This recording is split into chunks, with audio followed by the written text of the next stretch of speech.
Ito po ang Presidential Broadcast Service. Maupay nga kulop mga kasanggayan, adiyan naton news update. PNP Chief nakisubo sa pamilya sa gimpatay nga taga CIDG sa Cebu. Usa nga pulis nga nagserbisyo sin may kasing-kasing kaisog nga dedikasyon, usa nga huwaran nga ladawan sa mga panuyo sa PNP. Ini ang paglaladawan ng Police Captain Joel D. Parine sa CIDG Regional Field Unit 7 ni Acting Chief PNP Police Lieutenant General Jose Melencio Nartatis Jr. nga ginambus diri Palamaya sa Cebu City. Ginpangunahan diri Palamaya ni Acting Chief PNP Nartatis Jr. ang pagkilala ng paghatag pugay pagsaludar sa kabayanihan ni Police Captain D. Parine nga namatay sa pag-ambus samtang ginihimo ang iya tungkulin sa Barangay Sudlon 2, Cebu City.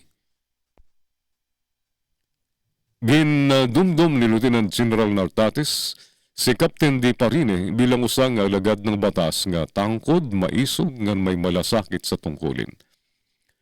Mga katangian nga padayon nga isinasabuhay sa bugos nga hanay sa PNP.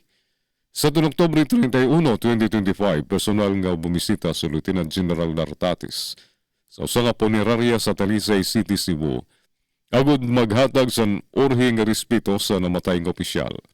Kaupod si Police Brigadier General Rederico Maranan, Regional Director sa PRO 7, ngan pira tagas nga opisyal sa kapulisan nagpadangat sa kinasing-kasing nga paikisubo si Nartatis sa pamilya ni Captain D. Parine bilang pagkilala sa tangkod ngan mapinulsanon nga pagsiserbisyo sa PNP.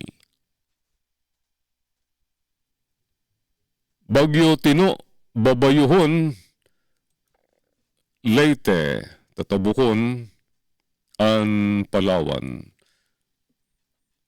Posible mag-landfall. Nag-landfall kanina nga kaagahon sa Leyte o Southern Leyte. Martes, Nobyembre 3, ang Bagyo Tino, antes tumabok sa Kabisayan pagadto Hilagang Palawan, tubtub Miyerkules san kagahon sigon sa pagkita san Pag-asa. Sa bulletin nga ginpagawa sa ahensya pasado alas 8 san gabi, kakulop na ikitan ng sentro san Bagyo nga sa 95 kilometros sur sinirangan san Giwan, Eastern Samar. May dini kakusgon sa hangin nga 140 kilometros per hour, hirari sa sentro ngan pagbugso nga naabot sa 170 kilometros per hora. Pero didasan pan alas 4 nga forecast san Pag-asa kanina nga alas 3 san kulop yan ang adlaw. Ang sentro san Bagyo Tino gin-estimate basar sa tanan nga bilabling nga data ada sa vicinity San Remigio Antique.